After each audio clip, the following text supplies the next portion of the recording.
안녕하십니까. 마스크 포워더입니다. 날씨가 연일 무섭네요. 예, 정말 더운데, 정말 더울 때랑 겨울 추울 때는 영업하기 참 힘듭니다. 그래서 여름에는 아무래도 페이스 떨어지고, 또 다음 주에 휴가라서 뭐 일도 많이 없는 것 같아요. 그래서 여유가 넘치는데, 부킹도 없고, 그래서 좀 힘든 하루하루입니다. 예.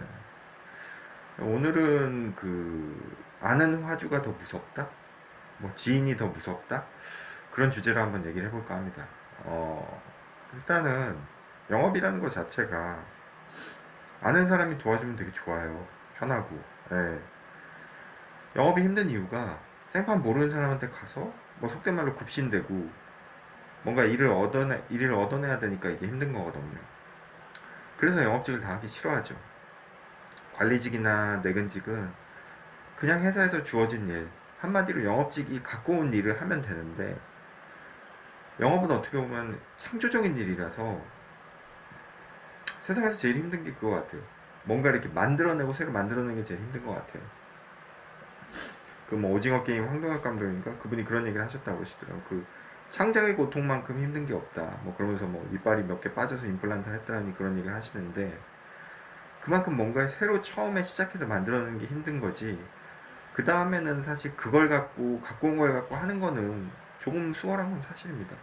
그만큼 영업이 힘든 건데 그래서 뭐 회사에서도 영업직으로 밀려나면 나가는 거로 받아들이고 그런 게 결국은 이게 하기 힘들어서 그런 거거든요. 하기 쉽고 뭐 좋으면 누구나 다 하겠죠. 그런 건데 그 영업 바닥에서 결국은 내가 아는 지인이나 뭐 친척, 선후배 아니면 뭐 하다못해 지인, 아주 가까운 사이, 뭐 부모님이 될 수 있고 그런 사람들이 물량을 밀어주면 그것처럼 든든한 게 없죠. 그리고 그런 인맥도 결국은 실력이 되는 거고요. 그래서 그렇게 좋은데 저는 개인적으로 영업하면서 지인의 도움을 받은 적이 딱 한 업체 있어요. 어머니 아시는 어디 초등학교 동창분이 이제 뭐 회사를 운영하셔가지고 거기서 조금 받은 적이 있는데 뭐 그렇게 큰 물량은 아니었습니다. 그리고 실제로 지금 거래를 하고 있지 않고요. 네. 그러다 보니까 지인 영업에 대해서 저는 그렇게 뭐 좋은 경험이 없어요. 도움을 안 받다 보니까. 근데 누가 결정적으로 지인이나 아는 사람이 도와준다 그러면 그분들한테는 그게 되게 좋은 경험이 되는 거죠. 좋은 추억이 되고. 그래서 저 같은 경우는 아직도 지인들에 대해서 그렇게 큰 도움을 못 받고 있습니다. 오히려 뭐 피해는 아니지만 프라핏 자체가 안 나고 있어요. 그래서 오늘은 도움되는 뭐 지인은 당연히 상관없는데 도움이 안 되는 지인들에 대해서 한번 해볼까 합니다. 예. 저 같은 경우는 일단은 한 업체는 되게 예전에 그분이 다른 회사에 계실 때부터 알았어요. 작은 회사에 계실 때부터. 뭐 작단 표현이 좀 그렇지만 이쪽 이제 영등포 쪽에 계셨는데 어떻게 해서 가서 영업 때 만났어요. 그래서 조금 짜잘하게 뭐 해상 LCL 조금 하고 그러다가 친해졌어요. 뭐 밥도 한잔 먹고 가끔 만나서 나이대도 저랑 나이가 그래도 저랑 꽤 차이 나네요. 지금 보니까 뭐 한 7, 8살은 나는데 저보다 젊으신 분인데 지금 그러니까 그분은 30대 후반이시죠.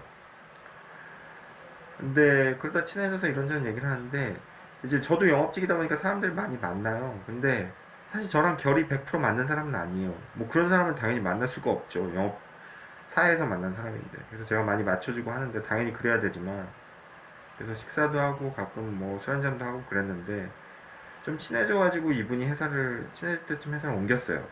그러면서 이제 도움을 못 받았죠. 더 이상.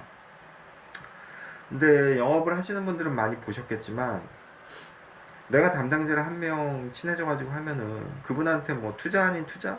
투자라고 하긴 좀 소소하지만 가끔 만나서 이제 밥 한번 사드리고 식사 대접하는 정도인데 어떻게 될지 모르니까. 근데 이분이 한 직장을 3-4군데를 옮기면서 자리를 못 잡는 거죠. 그러니까 영업직도 우리가 직장 생활을 하는 거니까 다들 아시겠지만 직장이라는 데가 돈 벌려고 다니는 데지만 돈이 100%는 또 아니에요. 왜냐면 자기한테 맞아야 되거든요. 그러니까 저도 이제 나이 들어서 느끼는 거지만 그분이 어디 직장에 적응을 못했다고 해서 그분 잘못은 아니에요. 그렇다고 회사 잘못도 아닌 거죠. 그냥 안 맞는 거예요.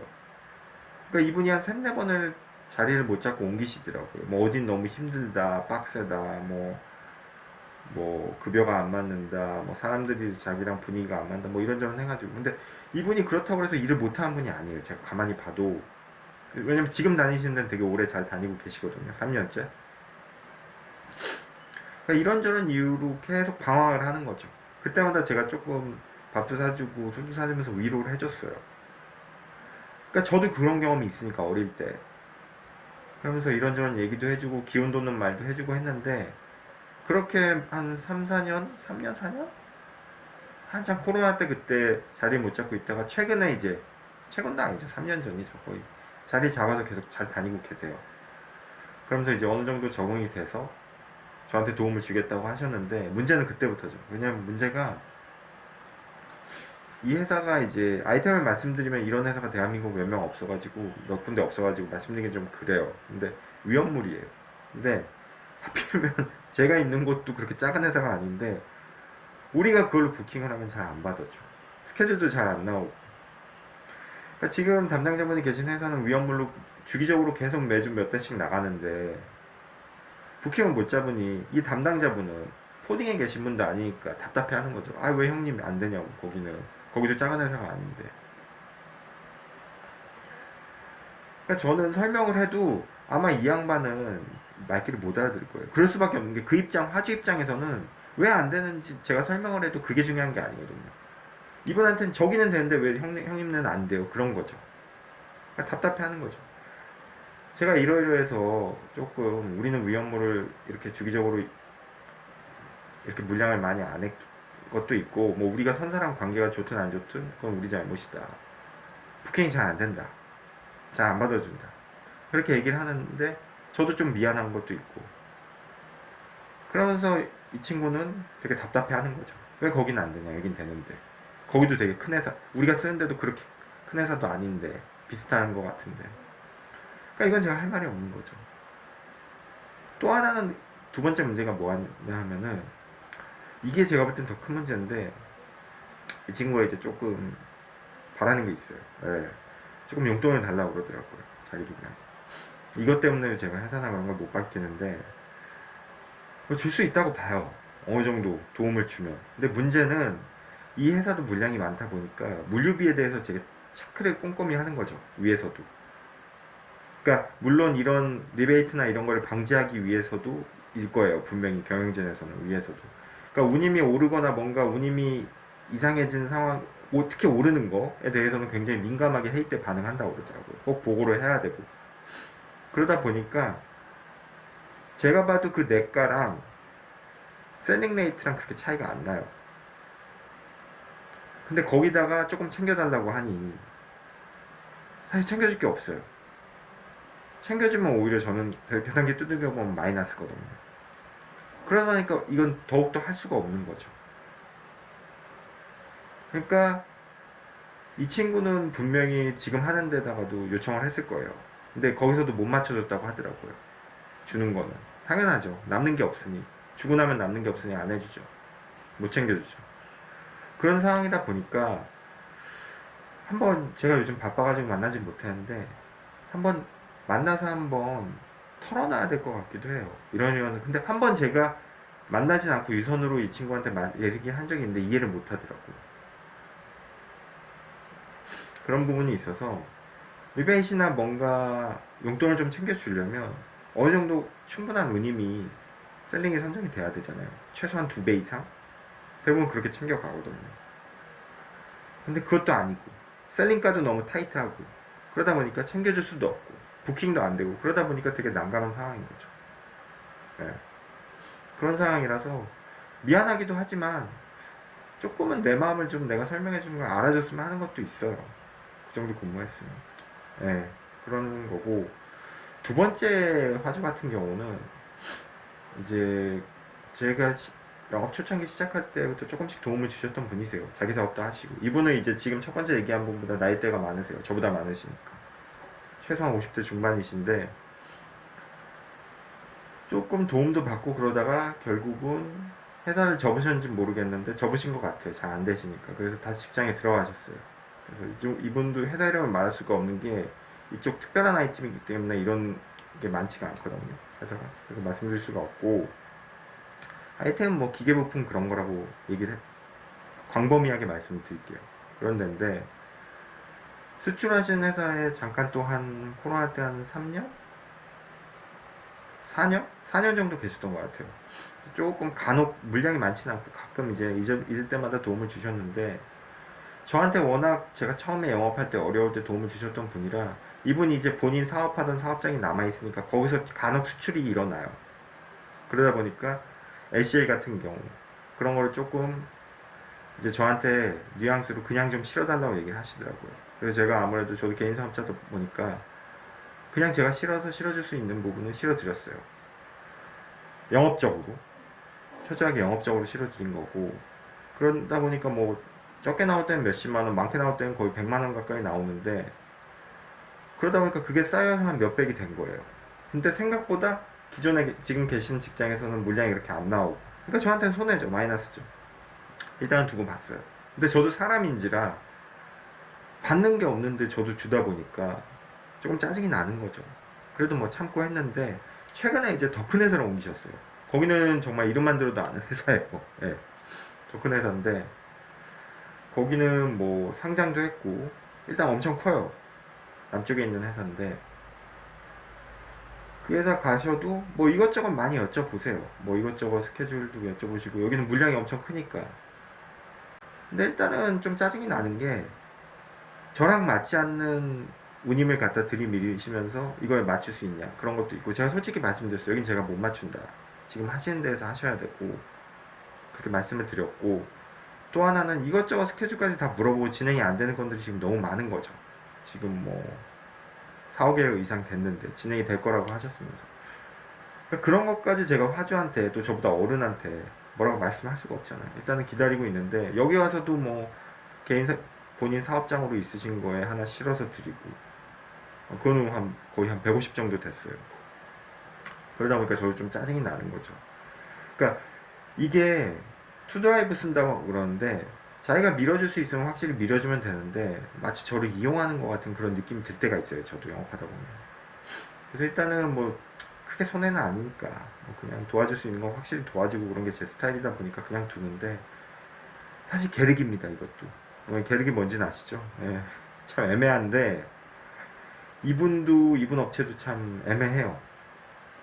왜냐면 저도 영업하고 사업하는 입장이다 보니까 계속 손해만 볼 수는 없거든요.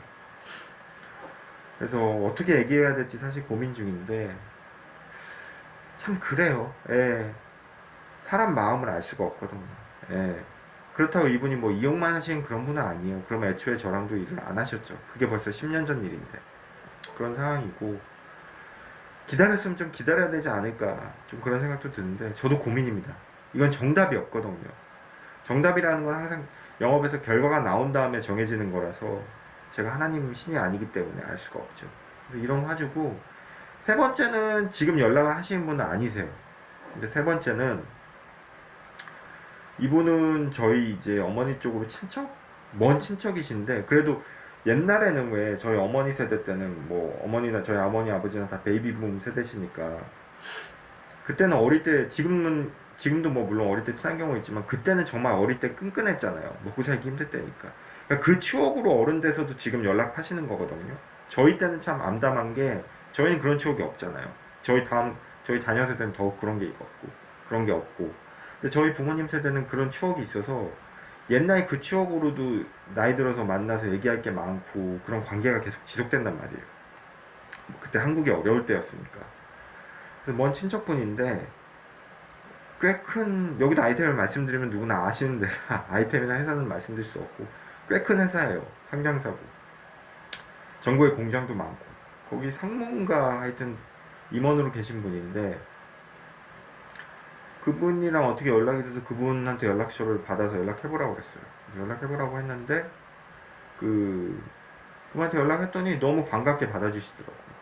그것도 거의 한 10년 전 얘기인 것 같습니다. 제가 영업 초창기 할 때 한참 힘들 때 근데 인사드렸더니 너무 반갑게 받아주면서 한번 놀러 오라고 식사 한번 하자고 그러면서 가서 자기가 뭘 도와주면 되냐고 그렇게까지 말씀하시더라고요.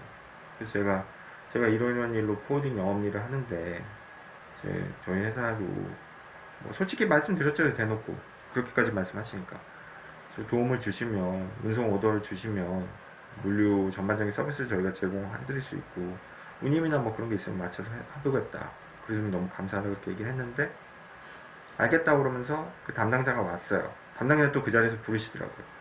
부르셨는데 그 담당자가 이러이러 저러해서 뭐 그렇게 미팅을 잘 하고 헤어졌어요. 헤어졌는데 이제 제가 지금 와서 생각해 보면은 이제 상황이 지금은 이제 제가 경험이 많아졌으니까 그 당시에는 욕하기 바빴는데 왜 일을 안 주는지 그때는 어렸으니까. 근데 지금은 이제 제가 볼 땐 담당자가 지금 쓰는 데 있고 안 된다고 얘기를 했던 것 같아요. 근데 이제 거기서부터 오해가 생긴 게 뭐냐면 저는 그때 한창 미친 듯이 영업할 때라 안 주면은 막 욕했거든요. 특히 친척이니까. 지금 참 어리석었던 거죠. 지금은 당연히 그렇게 안 하는데 그 그분이 하나 좀 잘못했다기보단 그분이 그때 저한테 그냥 솔직하게 밑에 사람이 자기가 반대를 했는데 어쩔 수가 없다. 기존에 쓰던 데가 있고 그래서 내가 함부로 못 바꾼다. 처음에 이렇게 매기했던 건 나도 몰랐다. 그러니까 도움을 못 준다. 미안하다 한마디 하셨으면 끝났을 거예요. 근데 그분도 성격이 그걸 저한테 미안하니까 말씀을 못 하셨던 거죠. 지금 와서 보면.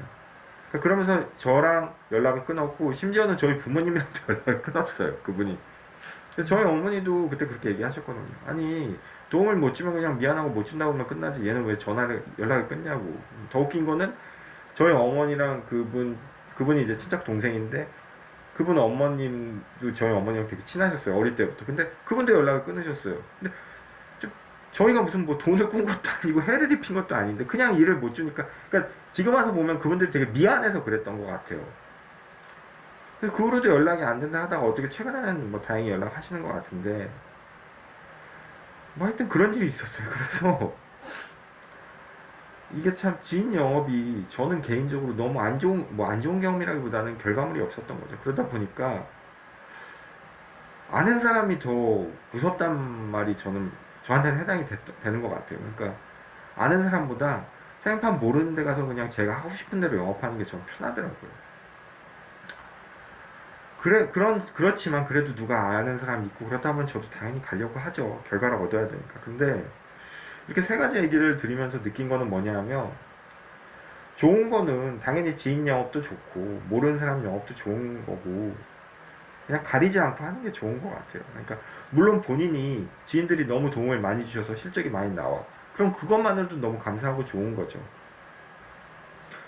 그렇지만 또 그렇게 지인 영업이 안 되고 내가 생판 모르는 데 가서 영업한 것도 이게 참 뭐 남보다도 못하단 말이 있잖아요. 그러니까 저는 너무 감사한 게 제 화주들 중에 남이지만 생판 그 사람이랑 뭐 하다못해 학교를 같이 나온 것도 아무 연관성도 없고 그냥 영업하면서 만난 분들인데 제가 도움을 받는 분들한테 너무 감사해드려요. 너무 좋은 분들이 많고 심지어는 제가 다른 영상에서 얘기한지 모르겠는데 엄청 깐깐했어요. 그분이 엄청 깐깐했는데 그냥 제가 아니 내가 화주랑 싸우면 뭐하냐 해달라는 대로 해주고 그냥 제 나름대로 예의 바르게 했는데 나중에 그런 분이 갑자기 나타나서 도움 주신 적도 있거든요. 실제로 지금 거래 잘 하고 있고. 그러다 보니까 세상 일이라는 건 참 내가 지인이 많다고 그래가지고 뭐 도움을 많이 받고 어디 큰 회사 있다고 그래서 큰 수출입 회사에 있는 누구 높은 분을 내가 알아서 내가 도움을 많이 받고 뭐 그러면 좋죠. 근데 그게 안 될지라도 저도 이렇게 먹고 살고 있잖아요. 지인들도 없고 생판 모르는 사람들인데 지금 말씀드린 대로 지인들 다 안 됐잖아요. 안 됐는데도 생판 모르는 분들이 와서 도움을 주는데 혹시나 오늘도 뭐 누가 아무도 도와주지 않고 더운 날씨에 이렇게 뛰고 있다고 하시더라도 지금 노력하는 것만큼은 그 노력을 누군가 알고 도움을 주실 겁니다. 저는 그렇게 생각을 해요. 그러니까 영업이라는 게 결국은 수출입 회사랑 내 행동 반경의 접점을 계속 찾는 거라고 생각을 하거든요. 접점이라는 게 부딪히는 면이잖아요. 부딪힌다기보다 이렇게 접하는 면, 만나는 면. 그러니까 계속 누군가랑 뭐 실제 오프라인이든 아니면 유선이든 뭐 하다못해 이메일로 초대서를 보내든 내가 계속 회사들이랑 수출판 회사들이랑 접점을 계속 하다 보면 그쪽에 니즈가 있는 데는 분명히 찾는다고 봐요. 뭐 그 다음에 견적이나 그런 것도 분명히 맞아야 되겠지만 당연히 다음 단계가 있지만 그래도 그 접점을 계속 찾으려고 노력을 한다면 분명히 결과물이 나오는 게 포딩 영업식이라고 보고, 또 하나는 이제 그런 분들도 많이 봤어요. 지인 영업으로 되게 실적도 잘 나오고 그런 분들은 너무 지인 영업으로만 실적이 너무 잘 되는 거죠. 그렇게 해서 회사 차리신 분들도 봤고, 근데 물론 좋은 거죠. 근데 너무 그렇게 돼도 영업 안 하시는 분들, 노는 분들도 많이 봤거든요, 저는. 뭐 그분들이 계속 논다고 해서 결과가 안 좋다는 건 아니에요. 계속 좋을 수도 있어요, 노는데. 지인들 때문에. 근데 어찌됐든 간에 사람은 결핍해야지만 움직이거든요. 결핍이 있어야지만 발전이 있고, 결핍이 있어야지만 뭔가 용감한 행동을 할 수밖에 없습니다. 뭐 역사에서도 저 영국이라는 나라는 가난한 나라였잖아요. 아무것도 없고. 그런 결핍이 있었기 때문에 그 나라가 물론 뭐 식민지 지배가 좋은 건 아니지만, 나라도 그런데 결핍이 있어야만 됩니다. 그래서 혹시나 지인들이 도와줘가지고 물량이 많으면 더욱 더 좋은 거죠. 감사한 거지만, 혹시나 지인들이 도움이 없더라도 저처럼 오늘 하루도 꾸준히 영업을 하시다 보면 분명히 뭐가 나올 거라고 저는 믿고요. 코딩 영업이 요즘 뭐 끝났다 끝물이다 그런 얘기를 저는 이미 10년 전부터 들었어요. 근데도 지금 계속 하고 있는 걸 보면은, 제가 볼 때는 뭐 나중에 제가 딴 영상에서도 한번 만들려고 하는데, 그래도 우리 바닥이 AI나 이런 첨단 기술 영향에 덜 받거든요. 그건 제 개인적으로, 왜냐하면은 또 딴 얘기 하는데 죄송합니다. 그만큼 우리 바닥에 주먹구구식이 많다는 거예요. 예. 왜냐하면은 이거 딴 영상에서 제가 한번 만들려고 했는데, 의료 분야나 법률 분야 이런 데는 굉장히 전문 지식이 많고 이제 정형화된 전문 지식이 많은 거죠. 그런 데는. 근데 이 물리바닥은 그렇게 정형화된 전문 지식이 없어요. 다 경험에 의한 거고, 경험을 어제 뭐 뉴스에 나오지만 그 뭐 GPU 말고 AI 다음 세대가 NSU인가 뭐 뉴트럴 어쩌고저쩌고 뭐 그러더라고. 제가 영어가 약해서. 그게 뭐냐면 뭐 신경 전달 그래가지고 이렇게 근육까지 하는 그런 로봇이 지금 뭐 중국이 세계 최고 수준이래요. 그거 만드는데. 마찬가지로, 그러니까 이게 GPU는 이런 지식이나 어떤 이런 책에 쓰여진 이런 인포메이션을 이렇게 하는 데 있다면, 이런 육체적인 움직임 있잖아요. 그거를 로봇이 체화하게 한 다음에 그걸 그대로 AI식으로 이렇게 연습을 시켜가지고 움직이게끔 하는 거를 NSU가 뭐 NSU 그 반도체 그 기계가 더 맞는데, 그 NSU에 들어가는 반도체 기술은 또 우리나라가 많이 앞서서 희망이 있다 뭐 그런 식의 뉴스였거든요. 마찬가지로 코딩이 되게 AI화가 다른 분야에 비해서는 되게 쉽지가 않은 걸로 저는 알고 있어요. 예. 그만큼 AI화가 쉽지가 않고, 그렇기 때문에 코딩 영업직이나 오퍼레이션직은 그렇게 쉽게 없어지지 않을 거예요. 앞으로도. 예. 왜냐면 워낙 하는 일이 지랄 맞아서 속된 말로 몸빵하는 거잖아요, 사실. 그런 것도 있고 그래서 쉽진 않을 것 같은데, 하여튼 이거는 제가 딴 영상에서 한번 얘기하려고 했습니다. 또 딴 얘기인데, 하여튼 그래서 오늘도 열심히 하시면 분명히 예, 결과물이 나오리라고 봅니다. 예. 오늘 영상 좀 빈약하긴 했는데 올려보겠습니다. 마스크 보여드렸습니다.